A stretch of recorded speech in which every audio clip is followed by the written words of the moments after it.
Hello, everybody. This is Jeff here once again, Unique Model Creations, bringing a little quick update on the progress of this 148 scale C-130 Hercules model that I've been working on for my brother for quite a bit of time, actually. You know, he told me to take my time on it and stuff, but there was one point where I just kind of decided we're going to go ahead and crank out on this thing, get quite a bit of it done and stuff.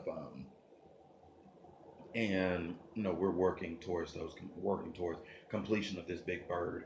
And I've got several things I want to go ahead and get on. One of which is underneath my desk down there. Yes, 500 scale Enterprise into darkness. Yes, love that ship. Back to this. Looking from this angle, half of it's done. It looks fantastic. And you can see this is a big model. This is my hand. This is the model. You know, just awesome. Propeller blades half the length of my index finger there. Gorgeous, big, big, big plane. You know, just going around here. Wonderful thing about aircraft of today, they're not like Federation starships of the future that we may or may not ever reach. Not a lot of windows, not a lot of ports, not so much exterior lighting. There are no um, Bussard collectors and warp flux chiller grills and all these things you have to sit up here and light. No, just a couple of navs and strobes, a couple of spotlights, and that's it. And in the case of this, though, there will be a lot of interior lighting because it does have that massive cargo bay. This is the interior painting on the walls here because the actual walls on the outside here on this hull coincide with the big gaps that you see right here, and you lay that up inside of there. And you can see there, you'd be looking kind of like that with it. So, um, and this massive cargo bay here, all the detail work that went into this, all the time and stuff. Huh, a little bit of dirt in there. It's not supposed to be.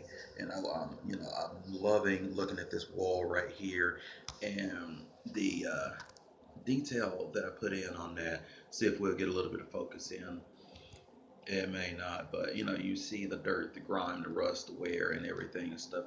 Heavily utilized. That's what we've got here on this plane. Heavily utilized, and that's what I want to see. I wanted things to look um, kind of natural like. I mean, at the same time, it is a model kit, so how much real can you get without using um,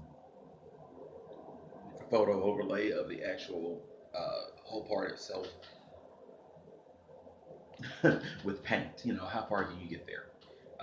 But we've done, in my opinion, I've done a great job on painting this up and getting it to look a little bit, a little bit more realistic and stuff. That's the angle you'll be looking at it from on the outside. You see here we have the holes on the top for where the lighting will be going in, either large fiber optics or SMDs. I'm gonna try to see what it looks like with fiber optics. If it can't go that route, then we'll be looking at SMDs. So anyway, though, props are on. This one right here is still wobbling quite a bit and stuff on there. We're gonna have to go in, fill that hole in, and then re-drill it. Matter of fact, that's actually very, very loose. Just kind of slid up on there. I think it's large. The hole bore is larger than what the actual prop shaft is. Just going on there. But right about now, what we're gonna do, we're gonna turn this on so we can see the lighting. So we can see the lighting and where we have it at. So let's see here.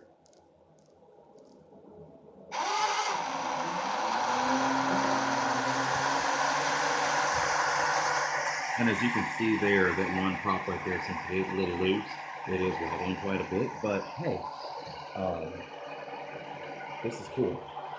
We do have lighting. See here on the end, we've got the spotlight that's aiming outwards in the bright white. We've got the red nav light here for the port side. We have a strobe light right here. I don't know if it'll be a trip or a quad strobe. I'm not sure which one yet, but I want some light going on this model. And of course, we've got lighting up here on top of the tail fin. And there'll be one right here, one on the other side. Hadn't quite got that in. It's going to be bright white. And then underneath the wing, right above the external fuel, that external fuel pod, you'll have another light right there. Awesome. It'll bathe the ground like you see here. It'll bathe the ground really, really well. Looks so cool. All that actually running on one power supply. Turn the lights off here so we can see it in uh, not necessarily darkness. It is like 7:20 in the morning, but as you can see here, that's going to look extremely cool. And how this spotlight, even just lighting up this right here, that looks really, really cool. Um, that's the lighting that I want. There's going to be one more spotlight that's going to come where the wheel well is right up over here with your landing gear. There's one on the outer door that opens up. So get that implemented in, and then we'll have the exterior spotlights going on. I want it to be bright, I want it to be well lit, and it's so cool. I came across one video that had like one C-130 had like neon lights lined up on the hull. I wasn't gonna go that far. I thought about it for a whole hot moment because I do have sidelight. Uh, I do have sidelight fiber optics. This large one right here, this red one, actually is a side lit fiber optic. So, but that's the progress so far on this plane. Probably going to come back in, get these windows up here in, so I have those, and work a little bit more with. I gotta get my Arduino program pulled up here, and try to work quite a bit more with trying to get that program going, so that when I push a button, I can open and close the ramp. I got servos for it, but just got to. Matter of fact, let me go get one. But getting those programmed in to operate with the button. I did have it going without it. Here's one right here, and hitting my ankle. That didn't feel good. But as you can see here, it can sit, just about here, and operate down. This flat wall right here goes right with the wheel well and stuff, so it'll be going straight, pretty much straight out the plane, which all the wire is going to go right behind one of the wheel wells going down. And you got your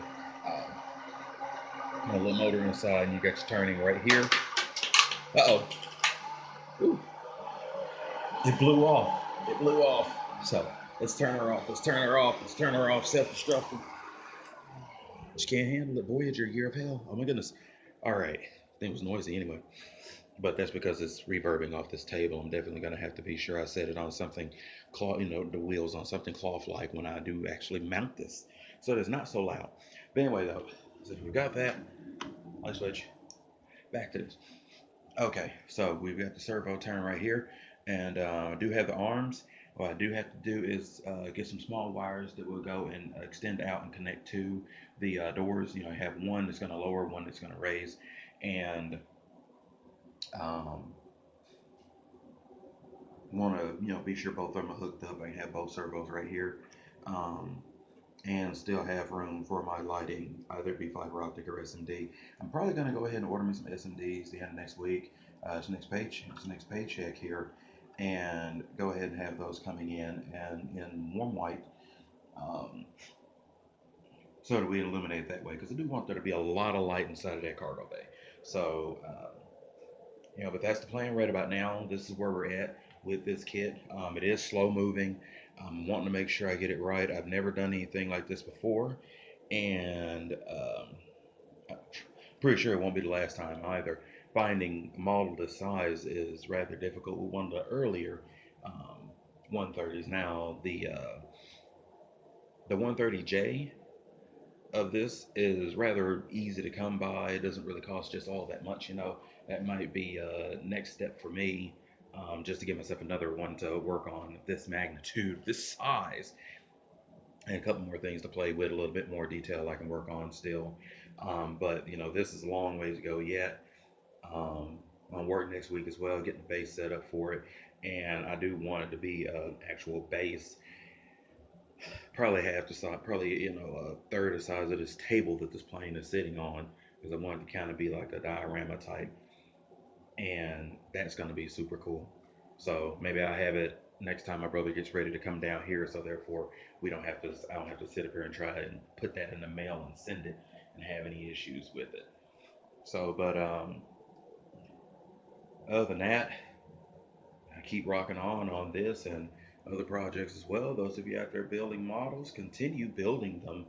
And I know I'm going to continue working on this. If you're not working on anything or hadn't worked on anything for a while, just slowly pick something up. You know, if you got the inkling in time, you're sitting there and you're like, what could I be doing right about now? Grab a model. You know, even if you're just looking at it, read the instructions, you know, it's just, it's wonderful. Okay. It's wonderful. Uh, this is Unique Model Creations. I am signing out. Big plane.